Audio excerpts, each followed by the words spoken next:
Hey, I'd like to welcome you to another episode of the Mission Matters Luxury Podcast, your source for all things luxury and lifestyle. My name is Adam Torres. You can follow me on Instagram at AskAdamTorres. Keep up with my book releases, book tour schedule, signings, all that other good stuff. Always love to connect with you there. And as always, if you'd like to apply to become a co-author of one of my upcoming books, just head on over to the website, missionmatters.com, and click on Become an Author to apply. All right, so today I have Michael Trugman on the line, and he is a health coach. Mike, welcome to the show. Thank you so much for having me on, Adam. All right, so I haven't had a health coach on in a while, and I'm excited to get into today's topic with you because, for one, I probably need some good coaching here, and we're going to get into the benefits of primary foods, and I'm excited to pick your brain about that one. But before we do, I'd like to give myself and the audience a little bit of a better feel for your overall practice. Tell us a little bit more about your work as a health coach, please. Sure, Adam. So when you hear the word diet, what do you think about? That's a question for you. Can't have. Can't have. That's right. So people will tend to go towards bland, restrictive.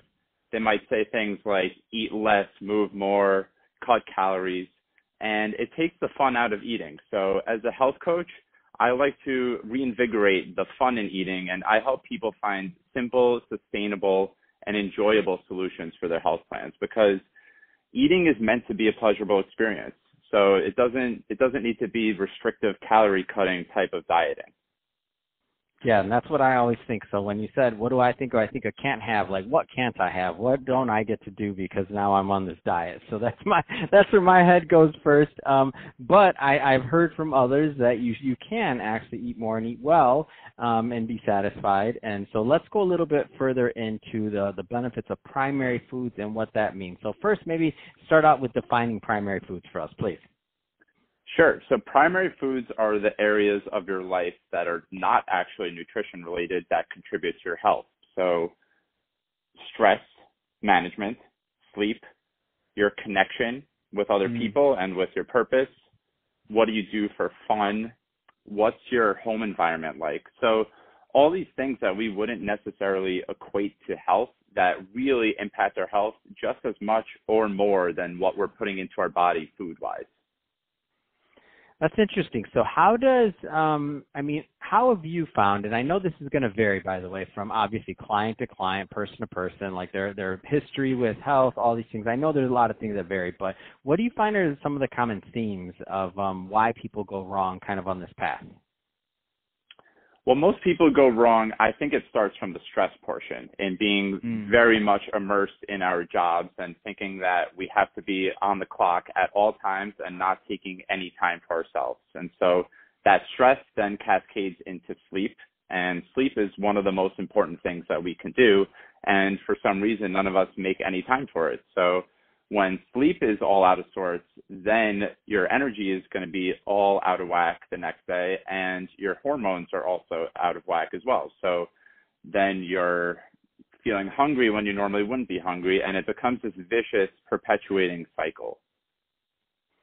Let's talk a little bit more about your practice and kind of the actual process and how you're helping your clients, because there's a lot of people listening right now, and we have I know you're in the New York area, we have a big audience in New York, and, some people are looking for a health coach, and they've been looking for it for a long time, and they're looking for who's going to be the right fit for them. So maybe give us a little look under the hood of what you're doing to help your clients. Sure. So I always start with a health history, and that's just a 2 or 3 page form that goes over what the client's goals are, maybe what they're eating right now, what they ate when they were younger. So I have an idea of what it was like growing up in their household, their ancestry, and then other health concerns that they might have outside of eating. So I always start with that consultation. Then the second thing I would say is, once someone's enrolled with me, I focus, you spoke about how dieting to you means you can't have. I focus on what I call crowding out. And that's just adding in a couple of things that they're not currently eating, focusing on those, what you want to add, instead of focusing on all those things that you can't have. So give us an example of that, just for example. Okay, so let's just say I'll take my own personal example. When I first started to eat healthy, I didn't even touch vegetables at all. I was just a meat and potatoes type of person. And what my initial experience with dieting was that I had to completely overhaul that and switch everything about my eating habits. So instead of doing that, I would advise maybe don't even change anything except have one vegetable per day. That's just a quick, easy add. And maybe you're not going to see the immediate weight loss results from that, but I'm not selling the quick fix with my health coaching. I'm offering a solution to long-term feel better and sustainably have a plan that you can follow, hopefully for the rest of your life. I want to render myself completely unnecessary by the time we're through working together. Man, that's a great selling point. I'm not going to lie. The whole point of working with you is so that you don't work with you one day, so that you achieve your goal and that you're on the right path. Let's talk about sustainable habits and what that looks like going forward, because I feel like some of these, I like that you have the longer term approach and the longer term focus versus some of those kind of like just fads or do it now, but it's not sustainable. Let's talk about sustainability and habits. Sure. So let's take the example of someone who wakes up at 8 a.m. every day and they're told in some self-help book that it's best to wake up at 5 a.m.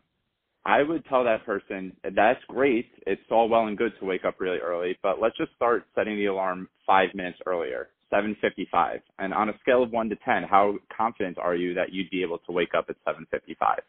And if my client goes, I don't know, I'm kind of at like a 4 or 5, then that might be a little bit too hard. So I want to kind of confidence test where they're at. And if they're at least 70 to 80% sure that they can get that done and make that step, then that's a better place to start than telling them, okay, you're waking up way too late, and then bashing on their habits and telling them they have to do something completely drastic. So it's really just about taking the area that they want to change. It's not my suggestion, it's theirs, what they want to change, and then giving them just small incremental things that they're very confident that they can achieve. Let's talk a little bit more about delivery of service. So, and do you coach people online? Is it in person? Is it both? Give us a little bit of a flavor for that. Yes, so ideally it would be in person, but given the times right now, I'm doing Zoom calls or FaceTime, or if people are comfortable with it, or rather they're not comfortable with video, they can always do phone calls as well. And how it looks is I do weekly 50-minute sessions.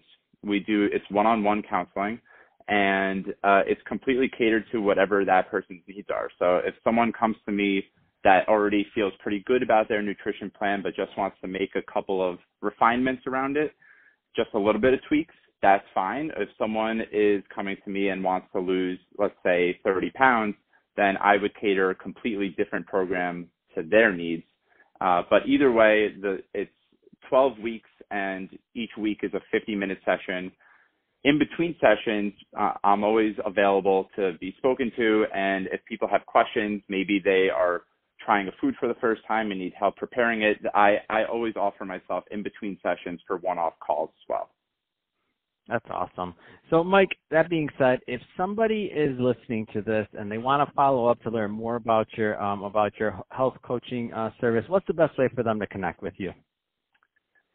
The best way to connect is my website. It's www.miketrugman.com, or you can email me at coaching@miketrugman.com.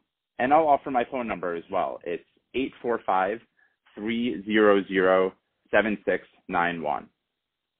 That's awesome. Well, Mike, really appreciate you coming on the show today and sharing more about your health coaching business and how you're helping people succeed. And to the audience, as always, thank you for tuning in. Hope you got a lot of value out of this. If you did, don't forget to subscribe to the podcast, leave me a review on the Apple iTunes Store. And if you're watching this on our YouTube channel, Mission Matters Luxury, definitely give us a subscribe there, but also leave us some comments on the video. Love to know what kind of projects and things that you're working on. And Mike, thanks again for coming on the show. Thanks for having me, Adam. I loved it.